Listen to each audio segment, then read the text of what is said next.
you can think of LSTs as a new financial primitive where you are basically, if I hold somebody's LST, I'm directing the staking yields to them, right? And that can open up so many new avenues of exploration, like subscriptions, for example, right? Like you offer a software as a service, right? And people don't pay with it via USDC or via any via fiat payments. They simply hold the soul that they already have, right? And and basically just continue streaming sort of payments to you in terms of staking yields, as long as you continue to provide value for them. And so we see this as use case for software, for artists, for influencers, creators, authors, all sorts of things, like charitable organizations, right? NFT mints. And so like all of this gets unlocked the moment the barriers to entry for creating a new LSD goes down to zero, which is not possible again on Ethereum.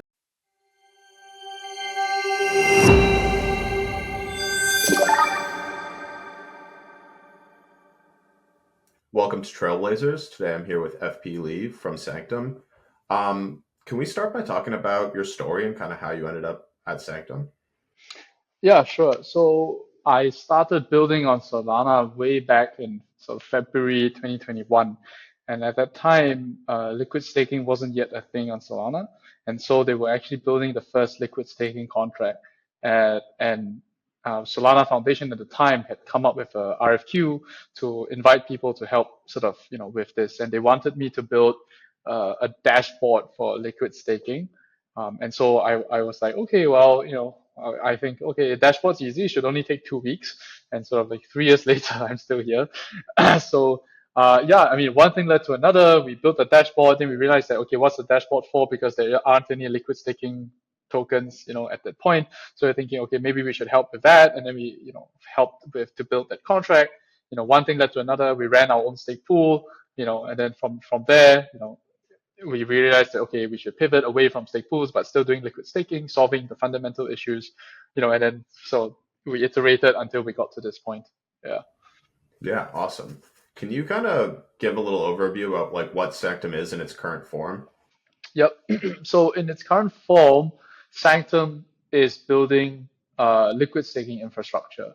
And what that looks like is building a unified liquidity layer for all liquid staking tokens, right? So that would be sort of like the base level. And then what it enables is that it pushes the marginal cost and barrier to entry for new liquid staking tokens down to zero, which then results in sort of millions and potentially infinite, new LSTs being set up. So that's what we enable. Yeah.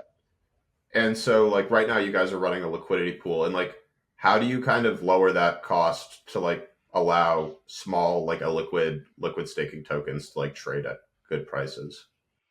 So we actually do a lot of things that go over and above sort of just running a regular liquidity pool.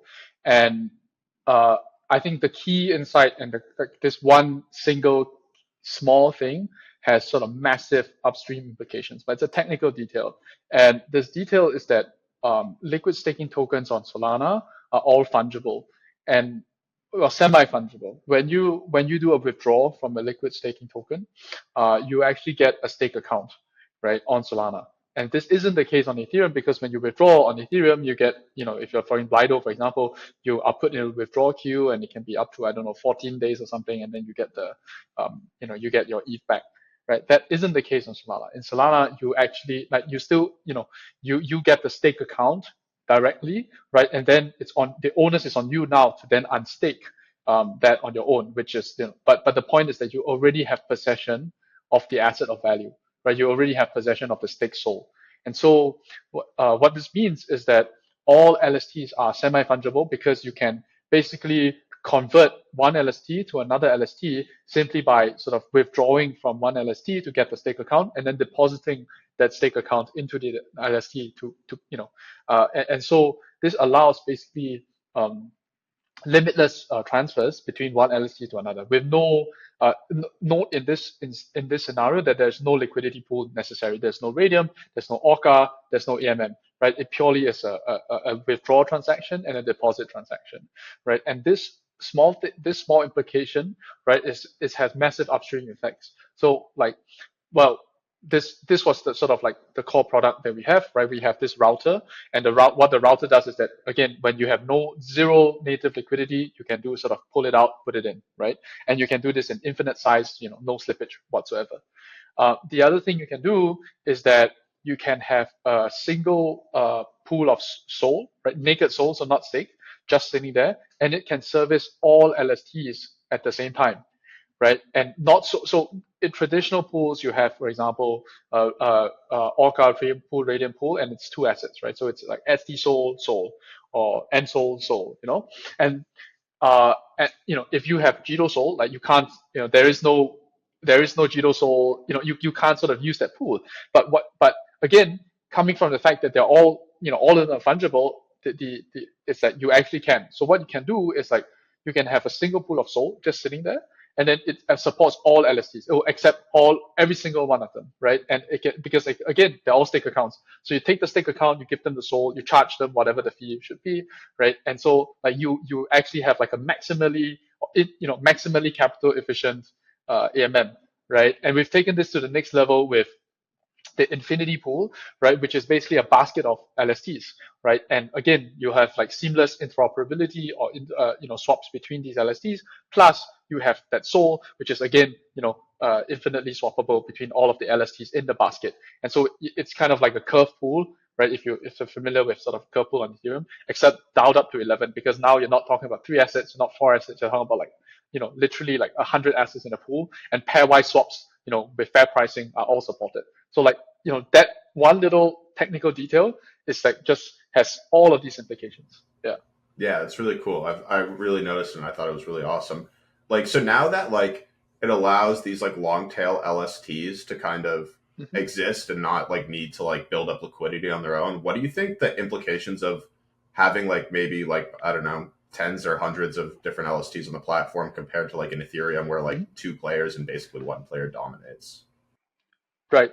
So basically on Ethereum, you have massive barriers to entry, right? And so, as I said, the marginal cost of launching a new LST are close to zero at this point, right? Like or almost zero, right? Like the cost for rent or whatever, like like negligible. And so what that entails is that instead of having to bootstrap millions of dollars of your own capital, you can just launch one like this.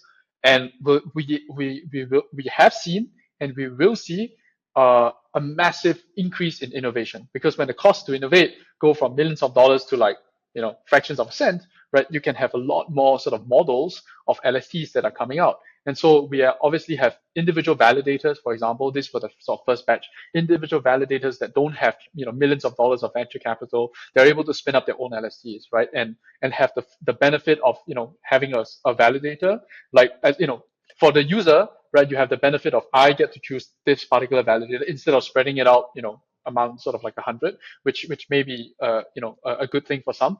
Plus, they get all the benefits of liquid staking, and that's just sort of like, that's just base level, right? But like, the most interesting thing is that you are seeing lots of new primitives. Like, you can think of LSTs as a new financial primitive, where you are basically, if I hold somebody's LST, I'm directing the staking yields to them, right? And that can open up so many new avenues of exploration, like subscriptions, for example, right? Like, you offer a software as a service, right? And people don't pay with it via USDC or via any via fiat payments. They simply hold the SOL that they already have, right? And and basically just continue streaming sort of payments to you in terms of staking yields, as long as you continue to provide value for them. And so we see this as use case for software, for artists, for influencers, creators, authors, all sorts of things, like charitable organizations, right? NFT mints. And so like all of this gets unlocked the moment the barriers to entry for creating a new LST goes down to zero, which is not possible again on Ethereum. Yeah. Yeah. Like, so one thing that I thought was really cool was like the or the FP Soul that you made. It was just kind of like an interesting thing that I Yeah. never really considered. Like, what kind of spurred you to Mhm. make that, and kind of what like other primitive ideas like have come to mind since you Right. realized this? Well, just as an experiment, right? So FP Soul, basically the LST again. in most liquid staking tokens on all liquid staking on Ethereum's, you give the yield to them, they give the yield right back, right? And that's not that interesting. But the interesting one is like now you can have an LST where the staking yields go directly to the person who created the LST. Now in this case it was me, right? But in the future it can be all sorts of artists, creators, podcasters, and so on, right? And so that is like that in and of itself is already useful for many, right? For many sole native artists, right? To have like this sort of like native patron with no, with sort of no risk of rugging, because they are never in control of your funds. It's fully sort of like under your control, and you can sort of withdraw at any time. But so that primitive in itself is providing massive value. But there are people who are perhaps interested in building sort of friend tech on top of that, right? Some sort of like social layer, right, where you get some particular benefit, if you buy sort of more of this, more of the LST without having a lot of the rampant speculation. Many criticisms of friend tech is that you're making money from the volume, the trading volume, not so much from the from people actually holding your key, which is true because there isn't a way to sort of direct native yield into your friend tech key. But here there is, like, my incentives are aligned with yours. I want you to hold it, and you want to sort of continue to. It's not about incentivizing trading in that sense.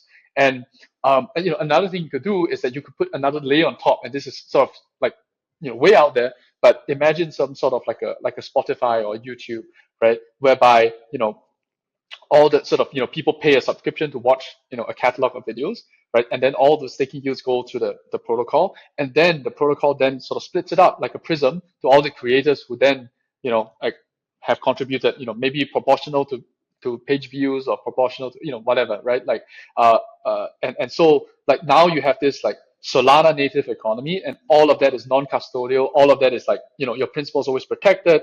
There's no credit card fraud. There's no it's just a native way to direct sort of the flow of Solana, and that to me is like a massive unlock in terms of like innovation and business use cases in Solana. Yeah. Yeah, that's really cool. Have you guys thought of like, I mean, I bet you guys have thought of this, but maybe making like a pump.fun version of like making your own liquid staking token where it's like 2 clicks so that creators can like, who are like Mhm. non-technical can like really kind of get into it? Oh yeah, absolutely. I mean, yeah, so I actually just launched FP on a whim, and I was really floored by the support, and so it's that people really resonate with this use case. I think at this present moment, we're not going to do it because we're focusing on sort of building the infrastructure. But like absolutely, the eventual goal should be like you have like a phone, like a wallet, and then you have this like Sanctum mobile app. You go in and they're like, hey, would you like to create your own personal LST? And then it could be a little game where people compete to hold most of your things, and then it's like a little social game. And obviously, creators will have to make it worth your while to hold it, right? And that can be like gated chats or Discord or giving or dropping you art NFTs or any kind of sort of content, some sort of thing to get back. But like really the sky is the limit. And when we're like right now the tech is there, right? Like you can absolutely do it. It's just that the UX or UI is not quite there. You can't just click and like okay, let's do it. But like there is nothing stopping us, right? Like there's no technical limitation to this. Yeah. Okay, yeah. Yeah, that's really Yeah. cool. So one thing that you guys kind of recently did was Wonderland, and I've been kind of following the Mhm. metrics on that. It's kind of been amazing at how much like people have started buying these like liquid staking tokens that they probably never would have even considered buying due to like the incentives and kind of the fun like little pet leveling up thing. Like what lessons have you guys kind of learned after like this first like couple weeks of like astonishing results? Well, I mean, thank you for the kind words. The first thing that we have learned is like you have to over provision the infrastructure because we had like massive teething pains. We had the database like it was like just getting so many writes, so many reads, and it just blew us out of the water. Our API went down, so we just make sure like I mean we did not expect, like, frankly we did not expect like the response to be like so incredibly positive, and so like we're super glad. But like our infrastructure like suffered as a result. So I mean this is something easily fixed. We'll just make sure to provision better next time. I mean I think the learnings is like we're still experimenting, right? So like Wonderland is it's like season one. We have no idea what we're doing, right? We have some say, hypothesis. Something that really resonated with people is that the community quest, right? And so community quest is an idea where well, let's talk about Wonderland more briefly, more sort of broadly, right? Which is that we designed Wonderland not to drive TVL metrics actually, right? Like, as in we could have easily done that, but really what we're trying to do is, develop something or design something that will give users, like, bring users joy and engagement, right? That was like the key. It really wasn't like, oh, let's make our metrics look as good as possible. Um, so we really put a lot of time and effort on sort of building, these little, like making it look really good and animating the progress bar and so on and so forth, right? And then the second thing is that we really want to get everybody in, right? It's not like, we really sort of went to the time and designed, individual pets for all our partners, right? So 18 of them, and we give sort of incentives to, all of these LSTs who, not just our sort of flagship product Infinity.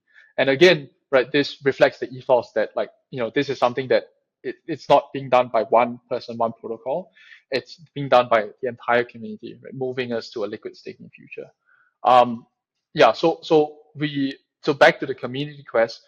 Community quests are something where it's like a puzzle, right? Where users have to do some scavenger hunts or, solve some puzzle on the website. And the when someone solves it, then it unlocks a reward for everybody.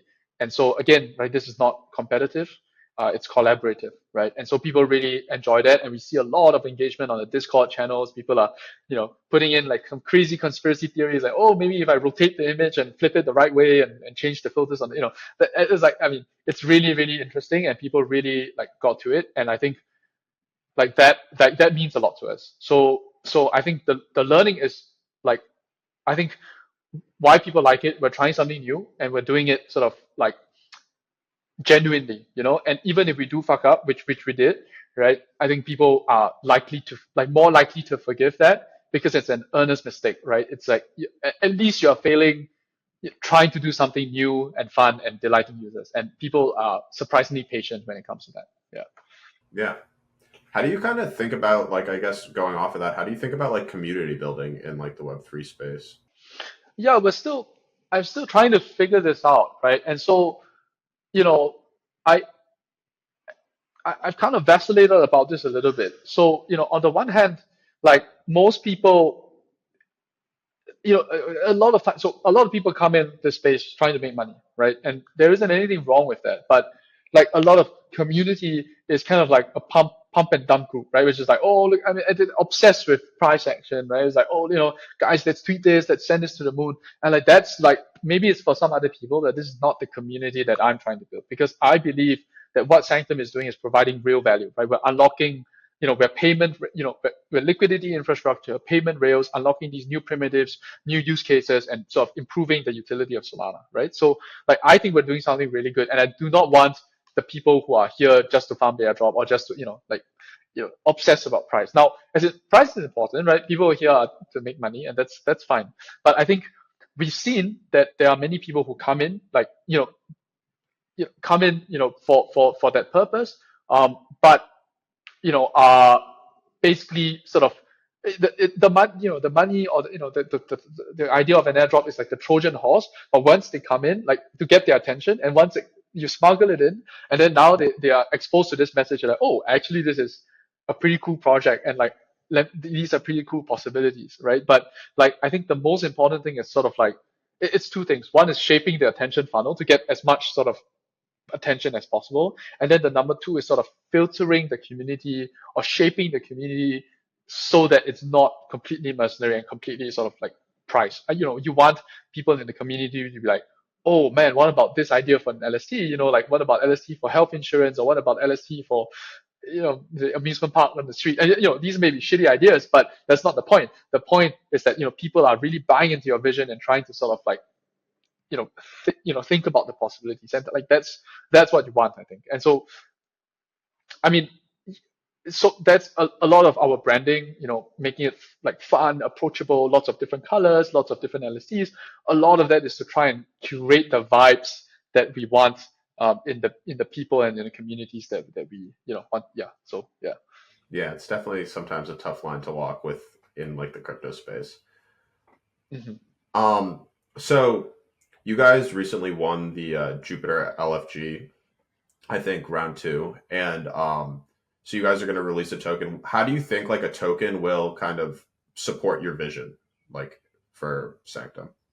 So the base reason for a token is always going to be decentralization, right? It's kind of boring, but I think it's important, right? So, if you have a protocol that's governed by like one person or like a team, and it underpins, hundreds and billions of dollars in value, right? It's not even about the fact that like the team can run, right? Like not, let's not even let, I mean, that can be solved. It's more like what happens when like the keys to the kingdom, are with a couple of people and these people lose interest to whatever reason. Maybe life gets in the way, maybe they get hit by a bus, right? And so like it really is important when you're building sort of this infrastructure project to kind of like spread it as widely as possible.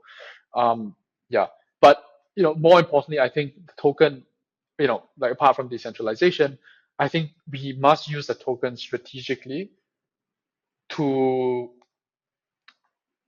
to accelerate or to bring forward that liquid staking future that we have in mind, right? So, I have in mind this, infinite LSD future, this like sole, native Solana economy where value sort of flows, where goods and services are exchanged and created on Solana via, native Solana, and where the value is transferred not via sort of fiat payments by via Solana, right? So like you may support an artist who then sort of listens to your podcast, and then maybe, they and your podcast, you're paying for some video editing service, again on Solana, and it's this is like the value becomes created and more importantly locked into the blockchain rather than sort of extracted out of it, right? And so like that's the vision, but of course it's like how do you get there, right? And I think the token can be used as like a superpower, as an incentive to bootstrap this kind of like network effect, right? Like how do you get that first person to be like, yes, I'm going to build like something and I'm going to accept, stake soul yields as my, like as my thing, right? And so, that's a way, right? So like strategic partnerships or acquisitions or things like that. The other thing that I think Jupiter is doing very well, is global collaboration. And they have like these working groups and they really pick like Solana native people, and then just like really just trying to push Jupiter forward, right? And like, that token allows you to just like give, here's some token, right? And you align incentives in a way that sort of Web2 can't. Like, I don't think you can just give like equity, to somebody. Like it's, obviously much more sort of like problematic, right? And so like Web3 protocols have this superpower of just being able to align incentives by just giving someone a bunch of token, right? And building like a truly global and borderless team to push your vision forward. So I think that is like the key use case of token.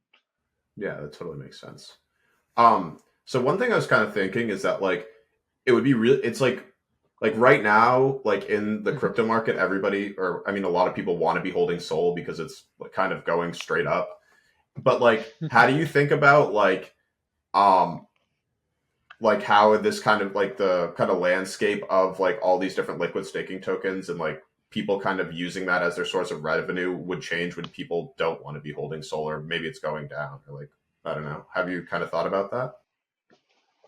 Yeah, I mean, and to be clear, I think fortunes are made not in the bull but in the bear, right? And so like Sol is $150 or whatever it is today. I don't know. I don't care. But you only made your money if you bought it at $8. I mean, or at least at some point significantly before that.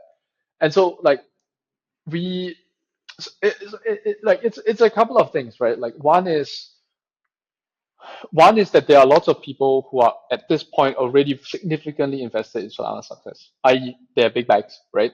And I think you know when you have sort of a lot of big Solana like bags, you are a lot more willing to experiment with sort of these approaches of sort of paying with your Solana. Not least because like if you were to cash it out, like number one, you're maybe long term bullish, and number two, if you want to cash it out, maybe you take this massive like tax implication or whatever, right? And so why not have a way to use your Solana, in and to purchase goods and services that you want, right? Um, I think the other thing is that I think more and more we'll see that Solana will have its own use as Solana becomes the number one blockchain, right? And it becomes used in all sorts of like actual, like be it payment like Visa or whatever, or Nasdaq and so on, right? Then like we'll see that holding Solana will actually have inherent value apart from speculative like value. I think, right? Like if Solana becomes like 10x faster and is used in 10x more applications, right? Then like block space, which is what StakeSole fundamentally controls, block space, right? Then block space will become like extremely valuable, right? And that will sort of like put sort of like a floor on that price. There are of course issues which are like, okay, let's say I sell coffee, right? And I ask you to stake like 100 SOL, and that's kind of like able to cover my cost. But then what if SOL goes down to 90%? Then I'm not able to sell you the coffee. That is definitely a problem. But we almost already have this issue with validators. Validators, for example, servers, they do not pay for servers in in Sol. I mean, they have to pay voting costs, but validators have bare metal costs that are fixed costs that are denominated in USDC. And many validators have kind of like, despite despite this volatility, or maybe because of this volatility, like done very, very, very well for themselves. And so I think before we get to like the billion users, let's like make like a million people like fabulously rich, right? To hold Solana, let it go to the moon, right? And then the people who've been transacting, who've been earning, who've been doing all of this stuff in Solana, right, are going to be sort of like richly rewarded when Solana, like when the rest of the world realizes that Solana is the sort of like the future of finance. Yeah. Okay, yeah, totally makes sense.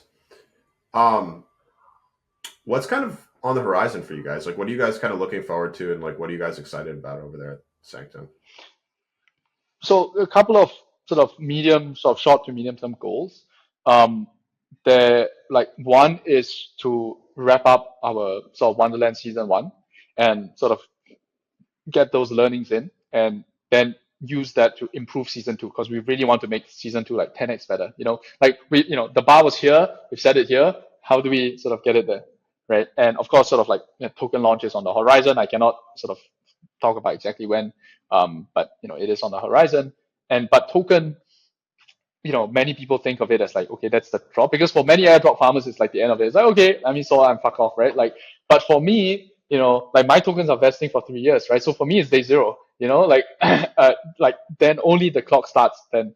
And so like, it's very important for me, if nothing else but my bags, that I continue to improve the product. And so what we're thinking about really is, you know, two things. One is improving our infrastructure, right? So making it really easy to onboard, to set up new LSTs, right? Again, like a click of a button, right? To maximize this infrastructure. Two is improving sort of the smart contract of Infinity, so that it continues to maintain really high yields and stuff.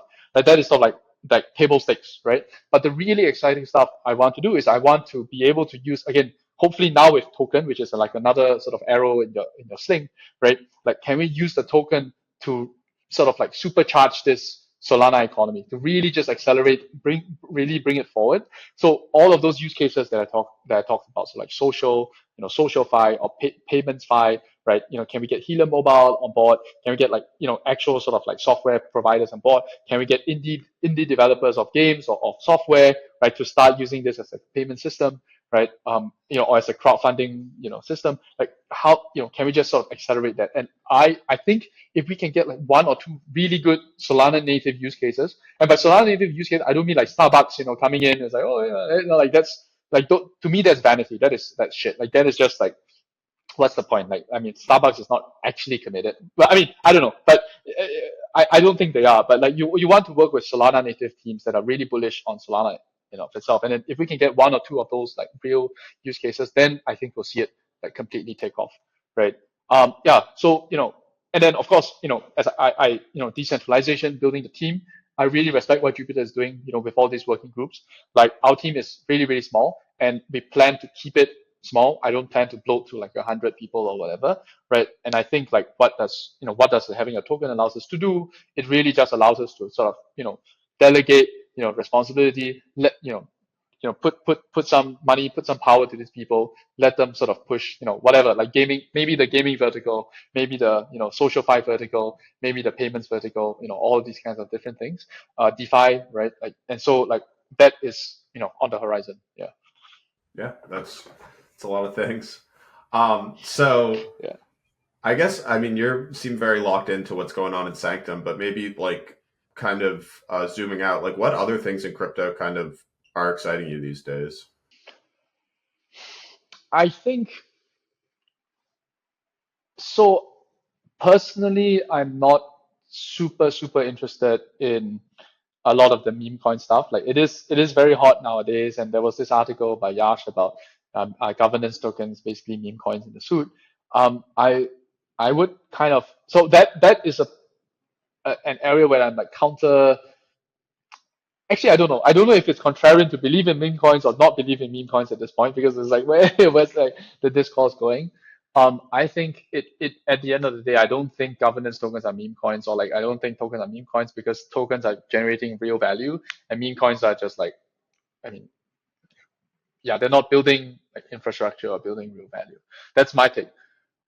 What excites me, I think, is really like really use cases, right? Again, there are so many people who have like, let's not talk about liquid staking or whatever, but there's so many people who have like so much soul, and they're just desperate to do something with it apart from holding it, right? Like it's just as a speculative asset. They want to do something on the chain. So give us something to do that isn't gambling. Give us something to do that isn't trading, left and right. Or I mean, think about trading or borrow lending or perps. That they're also variations of the same theme with obviously varying degrees of degeneracy, right?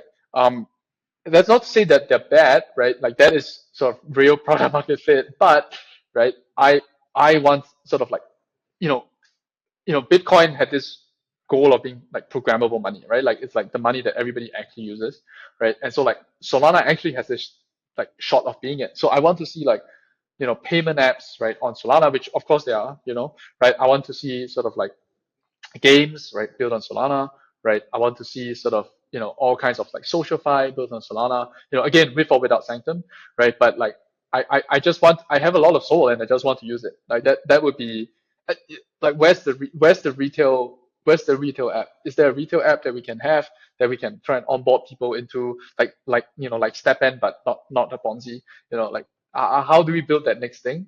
So that's what I'm really interested in. Yeah. Yeah. Well, I think this is a great way to wrap things. Thank you for coming on and sharing your thoughts. Yeah, anytime. Thank you for your time. Yeah.